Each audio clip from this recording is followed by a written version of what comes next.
change pour lui dans sa marche vers la croix. Ça change tout. Ça change son assurance dans les prochains pas. Ça change son assurance sur pourquoi il endure ça. Ça se préparait dans la prière.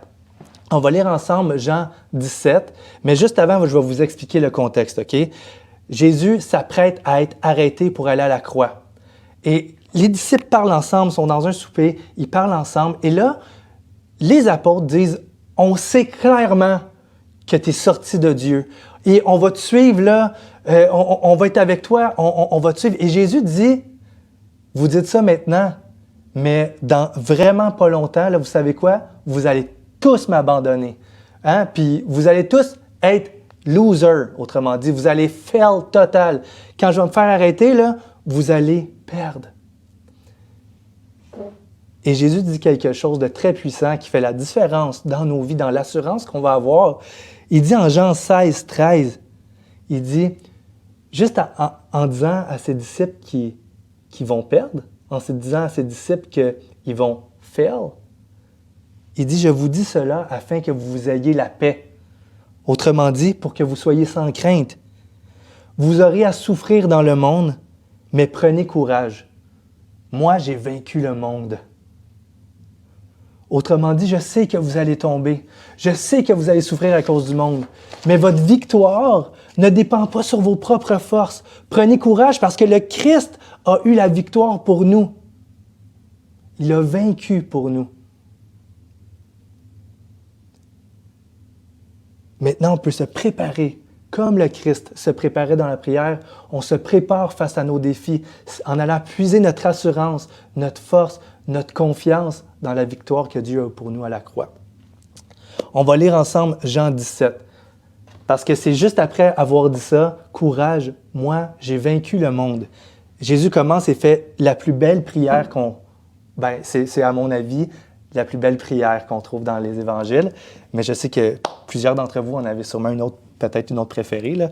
C'est pas un point théologique, là, OK? On va lire Jean 17 ensemble. Après ces paroles, après que Jésus il dit « Courage, moi j'ai vaincu le monde ». Jésus dit, après ces paroles, Jésus leva les yeux vers le ciel et dit « Père, l'heure est venue. Révèle la gloire de ton Fils afin que ton Fils révèle ta gloire. » Il commence sa prière en priant pour lui-même et le rôle que Dieu lui a donné sur terre. Il se prépare à savoir pourquoi il fait les choses. Et là, tout d'un coup, il commence à intercéder. Tu lui as donné le pouvoir sur tout être humain afin qu'il accorde la vie éternelle à tous ceux que tu lui as donnés. Or, la vie éternelle, c'est qu'ils te connaissent, toi, le seul vrai Dieu, et celui que tu as envoyé, Jésus-Christ. J'ai révélé ta gloire sur la terre. J'ai terminé ce que tu m'avais donné de faire. Maintenant, Père, révèle-toi. Révèle toi-même ma gloire auprès de toi et donne-moi la gloire que j'avais auprès de toi avant que le monde existe. Je t'ai fait connaître aux hommes que tu m'as donnés du milieu du monde. Ils étaient à toi, mais tu me les as donnés. Ils ont gardé ta parole et maintenant ils savent que tout ce que tu m'as donné vient de toi. En effet, je leur ai donné la parole que tu m'as donnée. Ils l'ont acceptée. Ils ont vraiment reconnu que je suis sorti de toi. Ils ont cru que tu m'as envoyé. C'est pour eux que je prie. Je ne prie pas pour le monde, mais pour ceux que tu m'as donnés dans le monde, parce qu'ils sont à toi. Tout ce qui est à moi est à toi, et ce qui est à toi est à moi, et ma gloire sera manifestée en eux. Désormais, je ne suis plus dans le monde, mais eux, ils sont dans le monde, tandis que je vais vers toi. Père Saint, garde-les en ton nom, comme ce nom que tu m'as donné, afin qu'ils soient un comme nous. Lorsque j'étais avec eux, je les gardais en ton nom. Je les ai protégés, ceux que tu m'as donnés, et aucun d'eux ne s'est perdu, sinon le fils de la perdition, afin que l'Écriture s'accomplisse. Maintenant, je vais vers toi, et je dis ces paroles dans le monde, afin qu'ils aient en eux ma joie, et une joie complète. Je leur ai donné ta parole, et le monde les a détestés, parce qu'ils ne sont pas du monde. Mais tout comme moi, je ne suis pas du monde, je te demande, Père, de ne pas les retirer, mais de les préserver du mal. Ils ne sont pas du monde, tout comme moi, je ne suis pas du monde. Consacre-les par ta vérité.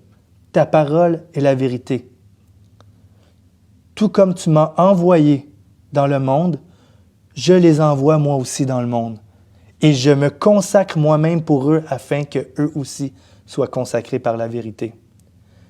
Je ne prie pas pour eux seulement, mais encore pour tous ceux qui croiront en moi à travers leurs paroles, afin que tous soient un comme toi. Père, tu es en moi et comme je suis en toi, afin qu'eux aussi soient un en nous pour que le monde croie que tu m'as envoyé. Je leur ai donné la gloire que tu m'as donnée, afin qu'ils soient un comme nous sommes un, afin qu'ils soient parfaitement un, qu'ainsi le monde reconnaisse que tu m'as envoyé et que tu les as aimés comme tu m'as aimé. Père, continue sa prière, là. Je veux que là où je suis, ceux que tu m'as donnés soient aussi avec moi, afin qu'ils contemplent ma gloire, la gloire que tu m'as donnée, parce que tu m'as aimé avant la création du monde. Père juste, le monde ne t'a pas connu, mais moi, je t'ai connu. Et ceux-ci ont reconnu que tu m'as envoyé. Je leur ai fait connaître ton nom et je le ferai encore connaître, afin que l'amour dont tu m'as aimé soit en eux et je sois en eux aussi. Je vous invite, sachant la complexité de cette prière-là, je vous invite dès la fin de la prêche du message de ce matin à lire et relire et relire et relire encore la prière dite sacerdotale de Jésus. Un grand mot. On voit clairement que Jésus allait chercher sa motivation, allait chercher son amour, allait chercher le gaz pour avancer dans sa mission, dans la présence de Dieu. Il s'en allait dans la présence de Dieu. Cette prière-là est encore pour nous un modèle qui vient élargir notre vision du monde. Elle vient remettre nos vies dans le contexte plus large de la volonté de Dieu pour nous, personnel, pour nous comme famille, pour nous comme Église. Elle vient briser l'autosuffisance qu'on a pour se tourner vers Dieu et dire « Seigneur, enligne nos cœurs avec ce que tu es en train de faire sur terre. » La vie est tellement plus que le boire et le manger, comme Jésus dit. Jésus nous laisse par écrit ce modèle de prière-là pour que nous puissions apprendre nous aussi à nous préparer pour accomplir l'œuvre que Dieu nous donne sur terre, jusqu'à ce qu'il revienne. La vie est tellement plus que ce qu'on est habitué de faire ou d'entendre. La vie est tellement plus, comme je l'ai dit tantôt, que le boire et le manger. S'il y a bien un groupe québécois qui je trouve, qui met le doigt sur le bobo, quand il essaie de trouver une raison à notre existence, mais si tu enlèves le plan parfait de Dieu, il n'y en a plus de raison. Les cow-boys fringants disent tellement bien, quand ils tentent de décrire le sentiment des Québécois face à cette vie-là, il dit « La trentaine, la bédaine, les morveux, l'hypothèque, les bonheurs, les peines, les bons coups et les échecs, travailler de faire son mieux, n'arracher sans sortir et espérer être heureux avant de mourir. » Si ça, c'est le but de notre passage sur terre, c'est le but de ceux qui n'ont pas eu accès au plan divin de Dieu, à ceux qui n'ont pas la compréhension de leur présence sur une terre où Dieu est en train d'accomplir quelque chose. Comme Jésus, maintenant, n'utilisait pas la prière comme une béquille psychologique pour passer au travers les souffrances, mais la prière était beaucoup plus large que ça pour lui. La prière était une ressource centrale dans son ministère pour rester connecté avec Dieu. Qui il est, qui Jésus est, et son rôle maintenant vis-à-vis de l'humanité. C'était un privilège, non une béquille psychologique. C'était la communion avec Dieu, pas une béquille psychologique. C'était une nécessité pour accomplir ce que Dieu lui demandait de faire. Et je vais rajouter quelque chose qui va peut-être vous surprendre. Est-ce que quelqu'un a un doute sur qu'est-ce que je veux ajouter? Sur qu'est-ce qui était la prière pour Jésus? La prière était une responsabilité pour Jésus. Comme j'ai dit tantôt, la prière qu'on vient de lire, elle s'appelle la prière sacerdotale. C'est un grand mot pour englober toutes les fonctions relatives à celui qui est prêtre. Donc, sacerdoce, ça sert à ne pas faire ce que je viens de faire. Ne pas dire Toutes les tâches qui englobent la fonction de prêtre. Au lieu de dire ça, on va dire le sacerdoce. Et la prière qu'on a lue, quand Jésus parle, quand il se remet devant Dieu, après ça, quand il intercède pour ses disciples, quand il dit « Je prie pour eux, mais je prie pour ceux qui viennent après. Garde-les en ton nom. Je veux que où est-ce que je vais être, ils soient avec moi aussi. » Jésus est en train d'intercéder. Il fait une prière sacerdotale qui était un de ses rôles, une de ses responsabilités en tant que prêtre. Dans la Bible, les prêtres, si on va dans l'Ancien Testament, si on recule dans l'histoire d'Israël pour se rendre dans le désert où Dieu a établi les premiers prêtres, leur rôle, c'était de se placer entre Dieu et les hommes. Pas entre Dieu à la verticale, comme si Dieu est au ciel, et là, le prêtre est ici, et les hommes sont là sur une échelle spirituelle. Rien à voir. Ça serait peut-être une compréhension un petit peu plus catholique, où on pense que les prêtres sont un peu plus élevés spirituellement, mais dans la Bible, c'est pas comme ça. Pour vous donner l'image, on va le faire d'une manière horizontale, où Dieu descend, s'abaisse à la condition d'humain, et veut venir vivre avec son peuple en bas. Et maintenant, le peuple est ici, et le prêtre se trouve entre les deux. Et sa fonction, c'est de faire connaître la volonté de Dieu pour le peuple, de faire connaître les besoins du peuple à Dieu et de présenter des sacrifices pour le peuple. Donc, le prêtre, ce qu'il faisait, à chaque fois qu'on voit dans la vie d'Israël, on voit la révolte, et le prêtre s'approchait dans la présence de Dieu pour apporter des sacrifices et faire passer la révolte, le péché d'Israël symboliquement sur l'animal, et faire mourir l'animal à la place des personnes. C'est un sacerdoce. Le sacerdoce parfait de Jésus, là, que je viens de vous décrire dans l'Ancien Testament, mais Jésus a fait ce sacerdoce-là d'une manière parfaite sur la terre. Il est venu, il a fait connaître la volonté de Dieu, il a fait connaître les besoins de l'humanité à Dieu, il a intercédé pour eux et il s'est offert lui-même en sacrifice comme un sacrifice parfait pour l'humanité. Donc, quand Jésus a accepté de venir sur terre, quand Jésus a accepté d'avoir la fonction de prêtre, il a accepté de mourir à la croix pour nous, de s'offrir en sacrifice. Il a accepté de prêcher la parole pour que les êtres humains puissent connaître leurs véritables besoins. Il a accepté d'intercéder pour les êtres humains auprès du Père, de faire connaître au Père nos besoins. Il continue même aujourd'hui à le faire. Et ce qui est certainement plus fou dans toute cette belle histoire-là de prêtrise, c'est que Jésus, en allant au ciel, nous a pas transférés, il nous a inclus dans son sacerdoce. Où est-ce qu'il dit maintenant, tous ceux qui vont se tourner vers moi, là, vont devenir des prêtres, vont intercéder pour le peuple, vont offrir Jésus. Vont présenter Jésus comme sacrifice et vont avoir la fonction de prêtre. L'Église, en tant que corps de Christ, reçoit une fonction de prêtre. Apocalypse 1,6, c'est écrit « Il a fait de nous un royaume de prêtres au service de Dieu. Son Père, à lui soit la gloire et la puissance pour toujours. Amen. »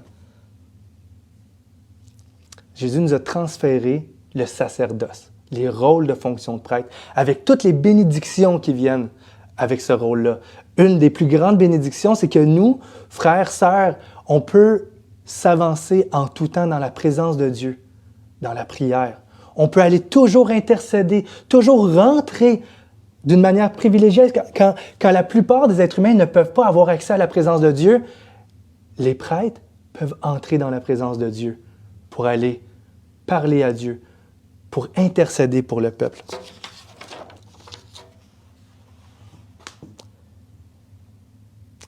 Un des plus grands versets par rapport au sacerdoce, je pense que c'est 1 Pierre 2, 9, 10 qu'il dit.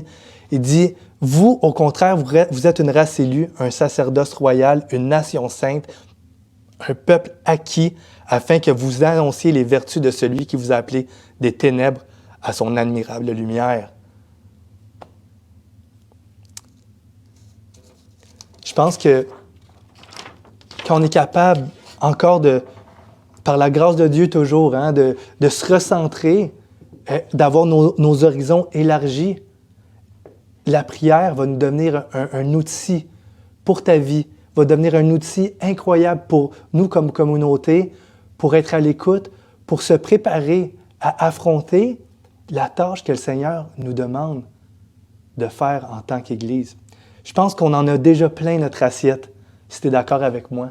Je pense qu'on en a plein notre assiette sur comment bien prendre soin de nos épouses, comment bien prendre soin comme croyants de nos enfants, comment bien prendre soin de nos finances. Maintenant, comment bien prendre soin de notre communauté, comment annoncer l'Évangile, comment soulager la souffrance ici à Saint-Jérôme. Je pense qu'on en a plein notre assiette et qu'il devient clair qu'on doit se préparer dans la prière, qu'on doit apprendre à aller dans la présence de Dieu pour se rappeler qui il est, qui nous sommes, notre rôle.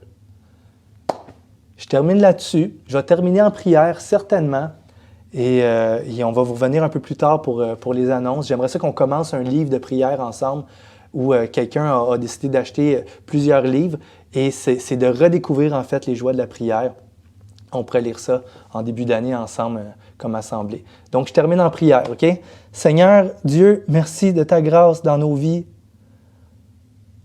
Merci de